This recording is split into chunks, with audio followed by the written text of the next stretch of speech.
হয়েছে। সেই বিপ্লব শুধু একদিনে হয় নাই, বিগত 16 বছর তারা রাসূল করিম সাল্লাল্লাহু আলাইহি ওয়াসাল্লামের ওই হাদিসটাকে তারা ফলো করেছে। সেই হাদিস হচ্ছে আল্লাহর রাসূল সেই 1400 বছর আগে বলেছিলেন। وعن أبي هريرة رضي الله تعالى عنه قال قال رسول الله صلى الله عليه وسلم من رأى منكم منكرا فليغيره بيده فإن لم يستطع فبلسانه وإن لم يستطع فبقلبه وذلك أضعف الإيمان رواه متفق عليه।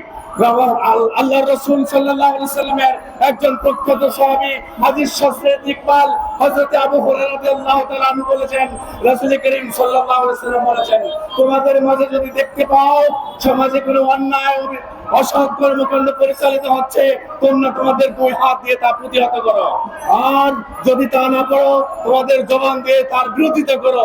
যদি সেখানেও তোমরা অক্ষম হও তাহলে মনে মনে তোমরা ঘৃণা করো। তবে মনে রেখো আদাফুল ঈমান, এই ঘৃণা করার অর্থ হচ্ছে তোমরা গোপনে গোপনে শক্তি অর্জন করবে, এবং যখন শক্তি সঞ্চালিত হবে তখন ওই জালেমের বিরুদ্ধে ঐক্যবদ্ধ হয়ে ঝাঁপিয়ে পড়বে। যেই ঝাঁপিয়ে পড়া হয়েছিল বিগত জুলাই আগস্টে, এদেশের আবাল বৃদ্ধ বনিতা ছাত্র জনতা ঐক্যবদ্ধ হয়ে আল্লাহকে সাক্ষী রেখে ঈমানকে ভারতের কাছে বন্ধক দেয় নাই। এদেশের রাজনীতিবিদরা যেভাবে ভারতের কাছে ঈমান বন্ধক রেখে বাংলাদেশের রাজনীতি করে, যার লক্ষণ আমরা দেখতে পাচ্ছি।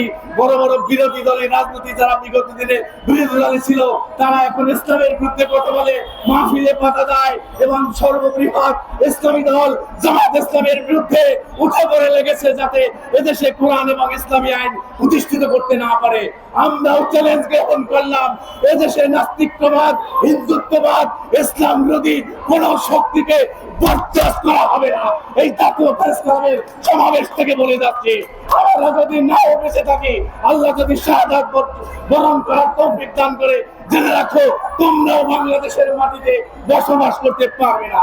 আর বলে নাই, এদেশের গ্রামগঞ্জ এবং পাড়া মহল্লায় আমাদের মা বোনেরা সিদ্ধান্ত নিয়েছে আগামীতে যে ব্যালট বাক্স আসবে, সেই ব্যালট বাক্সে ইসলামের পক্ষে ভোট দিয়ে ওই বাক্সগুলো ভরে দিবে।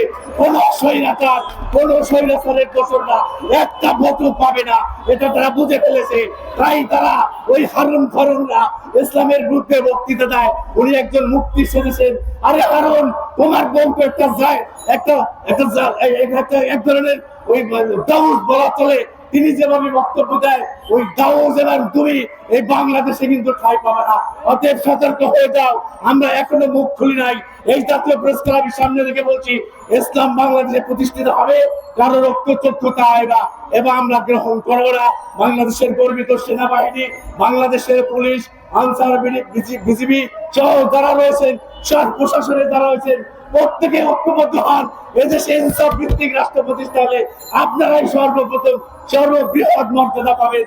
আপনাদের মর্যাদা অক্ষুণ্ণ হবে না।